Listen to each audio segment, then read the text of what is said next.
রাত 3:21:36। রাজধানীর মোহাম্মদপুরের একটি সোনার দোকানের ভিতরের দৃশ্য এটি।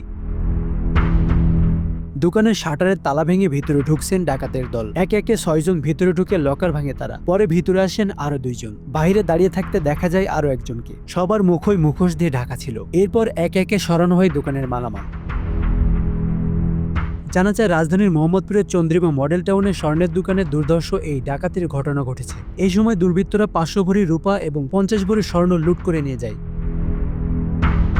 ঢাকা মেট্রোপলিটন পুলিশ ডিএমপির মোহাম্মদপুর জোনের অতিরিক্ত police commissioner ADC Jewel Rana এই তথ্য নিশ্চিত করেছেন।